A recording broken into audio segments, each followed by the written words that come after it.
Günaydın, günaydın, insanlara günaydın. Günaydın, günaydın, sevenlere günaydın.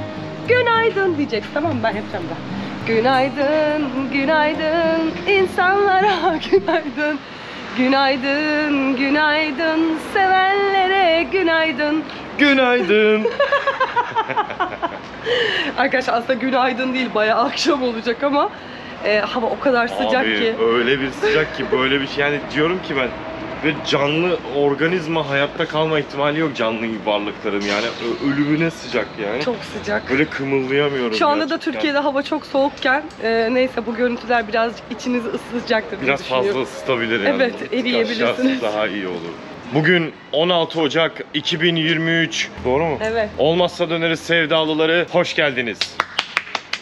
Olmazsa Döneriz'in 79. bölümünde hep beraber birlikteyiz. Hep beraber mi birlikteyiz? Hep beraber birlikteyiz. Senin Türkçenin. Arkadaşlar bugünkü videomuzun konusu bildiğiniz üzere artık Arjantin'e yerleşiyoruz.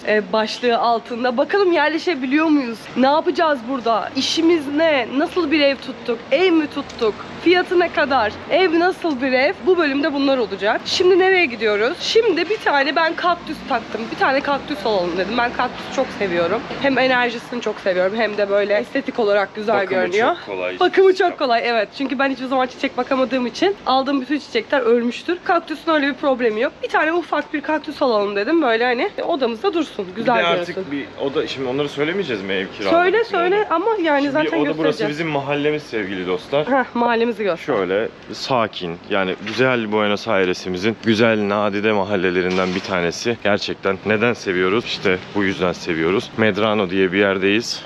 Bütün şehir Nişantaşı arkadaşlar, yani öyle bir şehir bu. Evet, bu mükemmel. arada. Şimdi bir oda tuttuk. Odayı dedik ki biraz artık bizim olacak. Bir süre buradayız. Yani belki bir evde tutabiliriz bir süre sonra ama bir süre buradayız yani. O yüzden çiçekler, böcekler, bir şeyler yapalım odaya dedik. Biraz hem sahiplenelim hem yeşillik her zaman iyidir. Enerji versin bize, güzel motive etsin.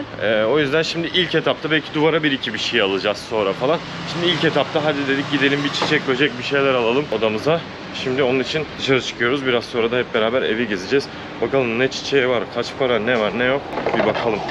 Bu arada şey de söyleyelim giderken yolda. Burada ev tutmak çok büyük mesele. Ev tutmak istiyorsanız bir tane garantörünüzün olması gerekiyor. Garantör dediğimiz şey de işte buranın vatandaşı birinin gelip size kefil olması gerekiyor. Dolayısıyla bizim de öyle bir şansımız olmadığı için ev tutmakta çok zorlanacak ilk etapta. O yüzden dedik ki biz bir oda tutarak başlayalım. Çünkü ev tuttuğunuz zaman evlerin fiyatları, bu arada burası ne kadar ucuz, Türkiye'ye göre çok ucuz gelse de bize ev fiyatları burada çok yüksek. Tabii Türkiye'de de öyle şu anda. Bir de gerçi evler ama şey ya, böyle tek katlı, iki katlı falan, geniş geniş, yani kimse birbirini görmüyor. Böyle hani Türkiye'deki küçük evlerde ev arkadaşla yapıyormuşuz gibi değil aslında. Ya bu bir şey, bizim tuttuğumuz oda göreceksiniz zaten, böyle şey gibi. Ev gibi değil yani, bir konak. Konak gibi, evet. Evet. Yani kimseyi görmüyorsunuz. Öyle ortak alan falan, salon falan yok. Ya biz evi beğendik. Siz de görünce ne düşünürsünüz bilmem ama tabii bazı sorunları var odanın. Çok fazla ses alıyor dışarıdan. Bir sürü araba geçiyor yol üstünde olduğu için. Ve Ali dublaj yaptığı için zaman zaman çok zorlanıyor bununla ilgili. Cinayet. Ama şimdilik bizi böyle bir 2-3 ay idare etsin. O sırada biz işleri yoluna koyduktan sonra istiyoruz ki aslında bir eve çıkabilelim burada, yani bunu yapabilelim. Onu da gelecek günler gösterecek. Hep birlikte göreceğiz. Falan yok bence. Buradan dönelim geri tezeye doğru gidiyoruz. Ha, yanlış mı geldik? En azından bir sokağa da bakmış. Öyle, neyse. O zaman çiçekçide görüşürüz. Sonra da evde görüşeceğiz.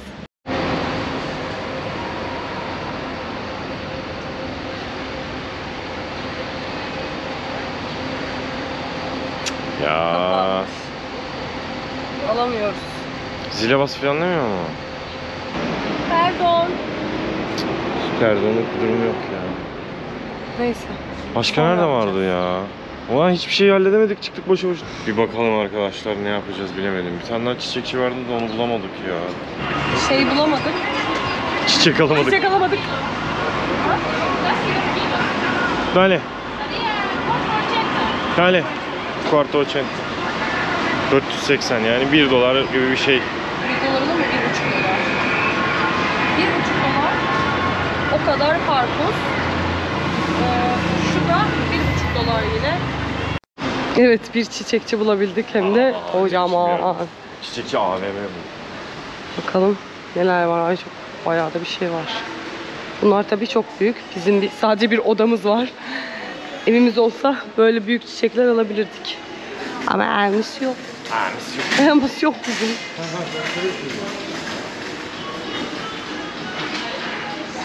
Oğlum onlar olmaz, biz onlara bakamayız. Neyine bakamayacaksın, su vereceksin adama. Sen kaç kere çiçek baktın ya ben hayatında? defalarca baktım çiçek hayatımda.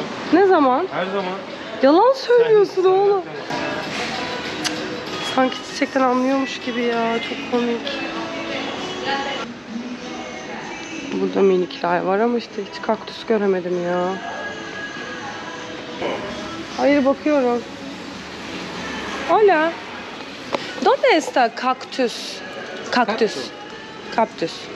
Ah, gracias. Ahí el otro pasito. Ha, şunlar mı?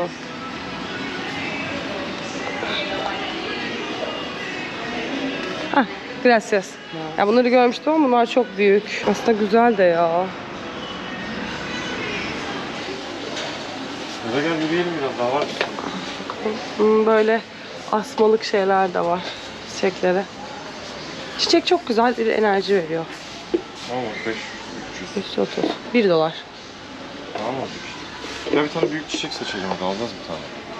Başka çiçekçiye bakmıyorum. Burada hepsi vardır diyorsun. Bak şuna. Onlar çirkin ya, lütfen. Hem de O diğerlerini beğendim. Onlar da pahalı ya. Gidip pahalı şeyleri beğeniyorum ben. ama bunlar aslında 500. Bunu boyayabiliriz aslında da boyamayı nereden bulacağız? Abi bu salak plastiği alacağınızda bunu alalım işte 500'e. Boyayabilir miyiz? Seramik boyası. Boyamak lazım, bir kırılır neden oluyor. Buna bakalım. Gel hadi beraber seç. Tamam, geliyorum. Ay çok tatlı. Kuzulu şeyler bak. Şunlar. Ya böyle şeyler Türkiye'de çok ucuz da burada pahalı. Burada baksanıza 6 dolar, 6,5 dolar falan. Baksana şundan mesela, ne dersin? Canikom, o çok büyük değil mi ya? Bakın arkadaşlar. Niye küçük Bizim olsun? odayı da göreceksiniz Niye birazdan. küçük olsun istiyorsun? Sevdiği bir çiçek buldu ve insan gibi boya Allah'tan.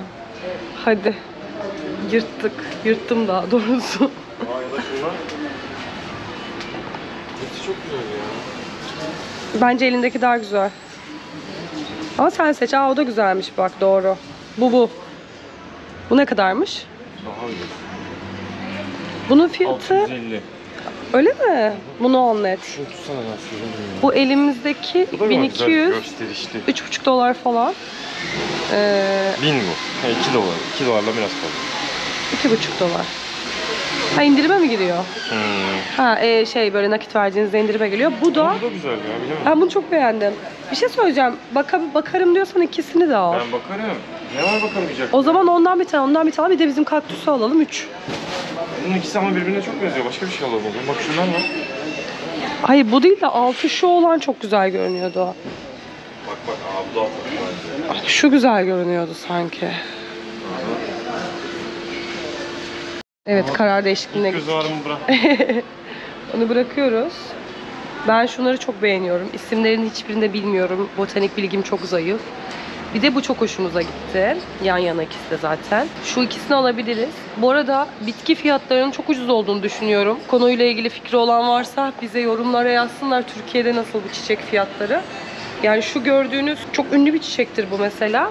Nakit ödediğinizde 3 dolar gibi bir fiyatı var bunun arkadaşlar yani. Ve kocaman bir çiçek. Bunun da 2,5 dolar gibi bir fiyatı var. Bana aşırı ucuz geldi. Türkiye'de ben çiçeklerin pahalı olduğunu hatırlıyorum. Bilenler lütfen yorumlara fiyatlarını yazsınlar.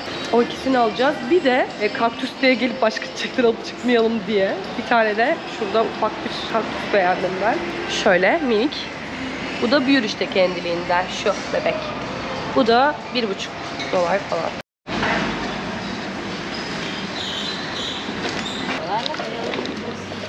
Quiero también. Precio. Este, 490. Dale.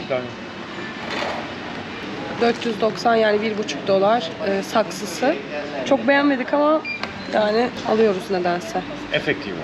Para regalo. Başka bir Regalo? çiçek No. almıyor muyuz? Yok. Bunu mu alıyoruz sadece? Aha. bugün? Tamam. Buraya tekrar geleceğiz. Şimdilik bunu alalım. Aslında San Telmo diye bir yer var burada. Orada böyle çok ikinci el çok güzel saksıların olduğu yerler varmış. Oraya da bir uğrayacağız. Ama şimdilik bu böyle tatlışık oldu. Nada más. Yok. No, biraz. Nombre. Ali.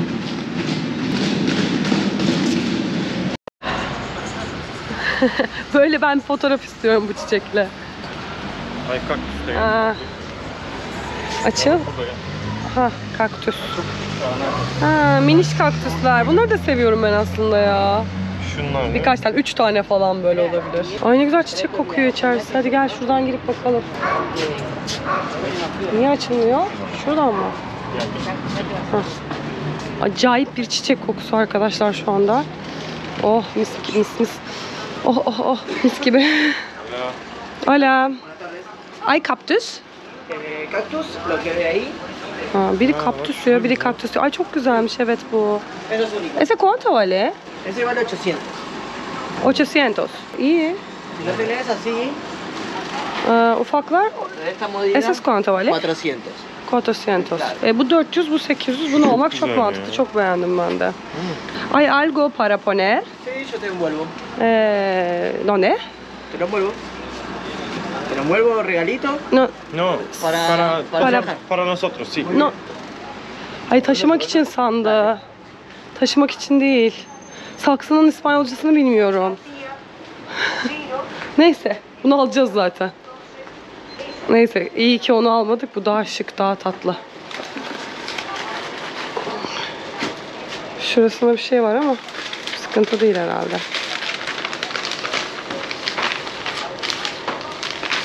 No necesita. No hace falta. Esa pregunta es para ese. Maceta. ¿Cómo ese? Maceta, sí. Muy bien. Maceta, acá no, eso enfrente. Ha, dale, dale. Ahí enfrente. Dale. Bien. Muy bien. Sí, sí, sí. Gracias. Dale. O zaman dur. Şunun şurasında bir şey var ama Ali bir şey olmaz değil mi? Evet, şimdi. Bu çürük con gibi agua bir şey. vuelve a crecer. Ha, dale. Agua vuelve a crecer. O zaman şunu toplam Ha. parasını vereceğim. Iride, le vamos a cobrar 800. Ne çiçek aldık kardeşim 2 saatte. Çiçekçi. O çok güzel kokuyor burası. Una bolsita. le- Sí. Enfrente hay maceta. Ah, gracias. Maceta ha? Sí, sí. İspanyol. Regalo. Bize hediye verdi. Tatlışko. Está bueno. Gracias mi A tu amigo. chico, Ahí va.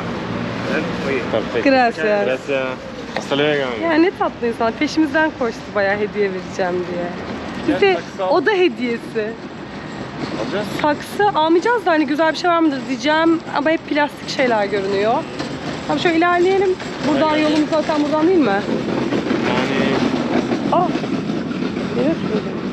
Tamam. yolumuzu bilmiyorum. Bence direkt eve gidelim ya artık. Dünyanın en sesli caddesi. Dünyanın en sesli caddesindeki en güzel bina bizimki. İşte burası. 100 yıllık bir bina arkadaşlar burası. İşte şu ev bizim, şimdi karşıdan da çekeceğim.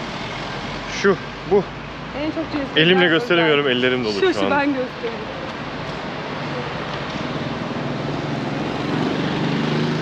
Mükemmel değil mi ya?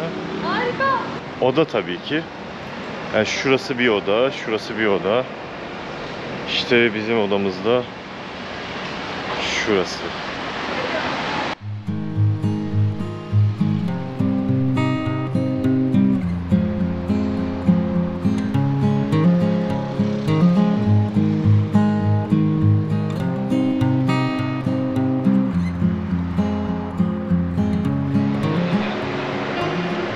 İşte burası arkadaşlar. Şimdi hadi içeri geçelim.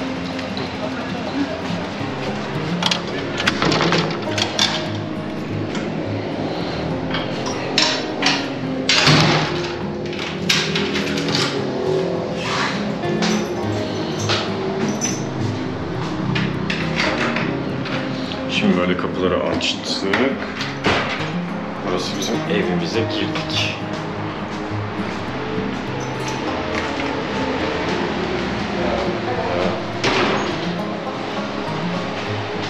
Şöyle bir ortam ve Merhaba, merhaba. Hoş geldiniz. demin de şuradan bakıyorduk. Burası balkonumuz. Şöyle caddemiz dostlar. İşte odamız burası. Bir süre buradayız ha. Bir süre buradayız.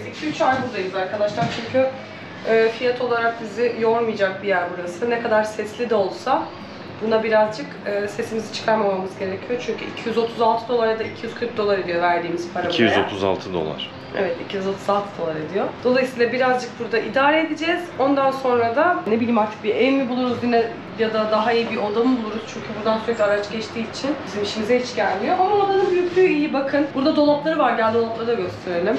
Böyle kocaman bir dolap var. Burada hem işte dublaj yapabiliyor Ali, çok sıcak olmadığı zamanlarda. Hem de işte bakın burada her şeyimizi koyabildik. Burada bol şeylerimizi, backpacklerimizi falan koyduk. Ondan sonra şurada böyle bir, burada işte deodorantlar. Buraya ayakkabılarımızı, yine küçük çantalarımızı falan Tamam, koyduk. güzel yani. En güzel ayrıntısı burası bir tık küçük ve sesli. Sesli olmadığı zamanlarda keyifli Ay, oluyor. çiçeği niye buraya koydun ya?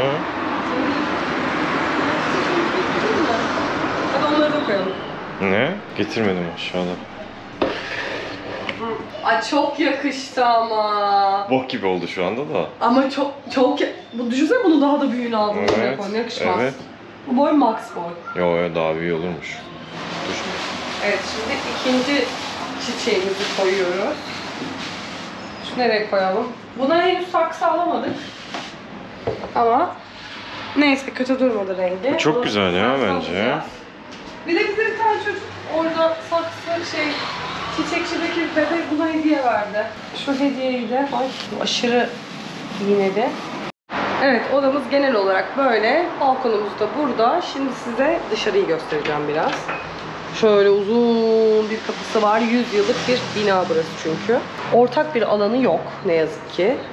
Böyle şuradan bizim kullanacağımız tuvalet burası. Şöyle bir banyosu var. Buradan hatta duş alırken dışarıyı izleyebiliyorsun.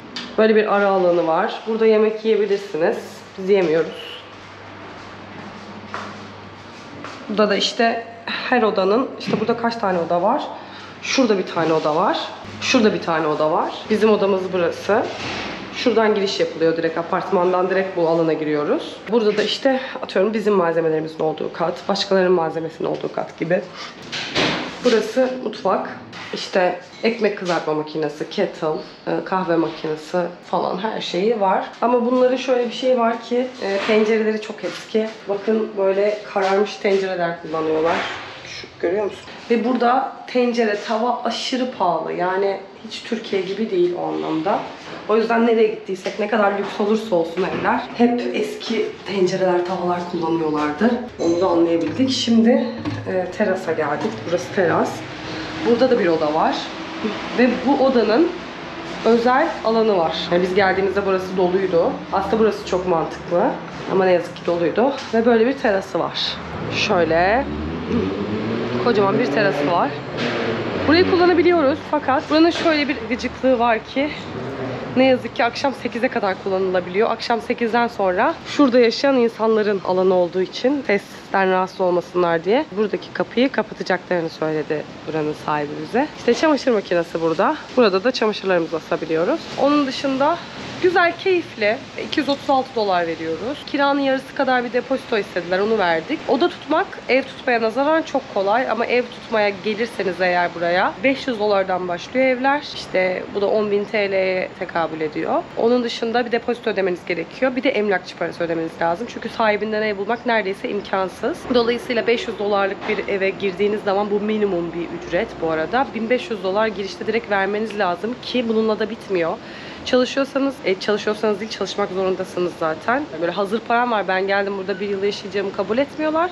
Sizin kartınıza giriş çıkış, işte bu gelir belgesi mi deniyor onlara işte. Banka dökümünüzü istiyorlar ki burası da bizden istedi. Yani biz giriş çıkışlarımızı gösterdik. Çok da bir şey anlamadılar Türkçe olduğu için zaten. Yoksa öyle düzenli bir yerden maaş falan yatmıyor bize. Onun dışında ev tutmanın başka... Dur şuraya oturayım da şuradan devam edeyim. Ev tutmak istiyorsanız dediğim gibi emlakçı parası olmadan tutabileceğiniz bir ev yok diyebilirim. Ama bizim amacımız bundan sonra artık şöyle sahibinden bir yer. Çünkü zamanımız olduğu için araştırmaya devam edeceğiz. Sahibinden bir yer bulursak da oraya geçmek istiyoruz ama tabii ki şu anda bu bir uzak mesafede bir plan. Çünkü bizim şu anda evin kirasını verecek ya da depozitosunu ödeyecek bir durumumuz yok. Dolayısıyla amacımız şu anda YouTube'dan evin kirasını çıkartacak kadar bir kazanç sağlamak. Sonrasında da bazı iş planlarımız var. Onunla ilgili de bir sonraki bölümlerde konuşuruz. Ama değişik işler var. Onları yapmayı düşünüyoruz. Tabii ki onlarda nasıl gidecek, nasıl olacak hiç bilmiyoruz. Ama şu anda burada amacımız bir sene boyunca İspanyolcayı en iyi seviyede öğrenmek. Bunu yapabildiğimiz takdirde ancak bu topraklardan ayrılabiliriz. Çünkü bir dil öğrenmeden bu geziyi sonlandırmak istemiyoruz. Dolayısıyla bir kurs bulup 3 ay 6 ay neyse o kursa gidip İspanyolcamızı da en iyi seviyeye getirmek planımız. Bu sırada da buradaki hayatları, işte buraya yerleşen Türkleri, işte böyle sıkıntıları var. Çok yol üzeri bir yer. Ama olsun, seviyoruz burayı. Yapacak bir şey yok. İşte bütün iki kapı var. Bir ön kapı kapanıyor, bir de arkada demir bir şeyi var onun. Onu kapatıyoruz. O şekilde birazcık sesi engelleyebiliyoruz. Bir de şu anda hava çok sıcak olduğu için zaman zaman onu kapatmak da çok zor oluyor. O yüzden diyoruz ki sıcaktansa sese katlanalım. Böyle sıkıntılarımız var ama mutluyuz. Yavaş yavaş daha da yerleşeceğiz. Daha böyle hani odayı, çünkü oturma alanı olmadığı için odayı aynı zamanda bir salon gibi de hissetmek için çalışmalarımız devam edecek. Böyle arkadaşlar, ev tutmakla ilgili, ev bulmakla ilgili, buraya yerleşmekle ilgili sorularınız varsa aşağı yazın. Biz oradan cevap verelim. Ama onun dışında çok önemli hani şeyi söyleyeyim. Hani buraya ne kadar parayla gelirseniz yaşayabilirsiniz size söyleyebilirim. Bir ev tutmak istiyorsanız eğer minimum $1000 kazanıyor olmanız lazım. $1000 da aslında çok büyük para değil artık. Yani 20.000 liraya yakın bir para. Onun işte yarısıyla ev kirasını ödeyip yarısıyla da burada gayet güzel geçinebilirsiniz $500'larla. Çünkü işte dışarıda yemek yemek de çok pahalı değil. Ki dışarıda yemezseniz de çoğunlukla evde yerseniz de bu $500 size hem sosyal aktivite yapacak kadar para bırakır hem de burada keyifli yaşayabilirsiniz. Burada dışarıdan gelen insanlara karşı bir ön yargı yok. Ekstra hatta daha güzel bir karşılama var Türk olduğunuz için. Buradaki insanlar Türkleri çok seviyorlar. Özellikle Türkiye'den geldim dediğiniz zaman insanların yüzünde böyle çiçekler açıyor. Ben de bunun bizim Türk dizilerinden kaynaklandığını düşünüyorum. Çünkü bu topraklarda, Bolivya'da, Peru'da burada çok fazla Türk dizisi izleniyor. Dolayısıyla çok merak ediyorlar. Bizi bu arada çok zengin, böyle çok havalı zannediyorlar. Neyse, öyle de zannetmeye devam etsinler. Onlara gerçekleri söylemiyorum şu anda. Ama bizi seviyorlar. O yüzden geldiğinizde böyle dışarıdan gelmiş bir insan gibi muamele görmüyorsunuz. Buraya yerleşmek isteyenlere kesinlikle gelin ve burada yaşayın derim, online olarak çalışıyorsanız. Gelip burada iş bulmak, evet bulursunuz, İspanyolcanız varsa bulursunuz ama çok iyi paralar kazanamazsınız. Yani maksimum kazanacağınız para bence $400-500 arasında değişir. Bu da zaten hani sadece orada çalışarak evinizin kirasını ödeyip burada yaşayamazsınız. Ama eğer online olarak çalışıyorsanız ve $1000 civarı bir para kazanıyorsanız burada gerçekten çok güzel, çok rahat, huzurlu bir şekilde yaşayabilirsiniz. Biz de bunun olup olamayacağını size göstermek için bu yıl boyunca girişimlerimizle, yaptıklarımızla bir sonraki bölümlerde size bunu göstermeye çalışacağız. Bakalım yapabilecek miyiz? Bakalım olacak mı? Öngörümüz olabileceği ama hiçbir şey bilmiyoruz. Belki de yarın bir gün çok zorlanacağız. Hiçbir şey bulamayacağız. Para kazanamayacağız. YouTube iyi gitmeyecek falan filan, bir sürü durum var. Bakalım onları yapabilecek miyiz? Biraz da şeyden bahsetmek istiyorum. Şimdi biz bir yıldır Güney Amerika'yı geziyoruz. Başında buraya geldiğimizde burada kalmak, yani Arjantin'e yerleşmek gibi bir fikrimiz yoktu. Ama aramızda şöyle konuştuk. Biz İspanyolca öğrenmek istiyoruz. Nerede kendimizi rahat hissediyorsak, hangi ülkede bir sene orada kalma challenge yapalım dedik. Ve bu dili bir şekilde öğrenelim. Sonra biliyorsunuz Peru, Ekvador, Kolombiya, Şili, Bolivya, bir sürü ülke gezdik. En son tekrar ilk başladığımız ülke olan Arjantin'e geri döndük. Çünkü en çok burayı beğendik. Neden burayı beğendik? Biraz ondan bahsedeyim. Binalar çok güzel, çok tarihi. Sokaklar çok güzel, geniş geniş. Her taraf ağaç, park, bahçe. Kendinizi burada çok huzurlu hissediyorsunuz. Tek sıkıntısı burada para kazanamayacak olmanız. Bunu da online bir şekilde çözdüğümüz takdirde de kendi kendimize biz burada kalabiliriz. Ve buraya yerleşmeye karar verdik. Bütün bunların sonucunda buraya gelmemizin, geri dönmemizin ve buraya yerleşmemizin sebeplerinden bir tanesi bu. Bir ikincisi de burada bizim Türk arkadaşlarımız da var. Onların da burada oluyor olması bizi biraz daha memleketimizde hissettireceği için yine burayı tercih ettik. Bakalım bu yıl boyunca neler yaşayacağız hep birlikte göreceğiz. Şimdi Ali aşağıda dublaj yaptığı için gelemedi. O yüzden ben kapatıyorum bu bölümü. Sizleri çok seviyoruz. Bize destek olduğunuz için, her bölüm bizimle olduğunuz için size çok teşekkür ederiz. Zaten yapıyorsunuz ama ilk defa izleyenler varsa eğer tekrar hatırlatmak adına söylüyorum. Bize abone olup, yorum yapıp, beğene tıklarsanız daha fazla insana ulaşmamızı sağlarsınız. Ve yeni bir hayat mümkün mü mottosunu hayata geçirmemiz için de bize yardımcı olmuş olursunuz. Şimdilik hoşça kalın diyorum. Bir sonraki bölümde görüşürüz. Pazar günü görüşürüz. Kendinize iyi bakın. Sizleri seviyoruz.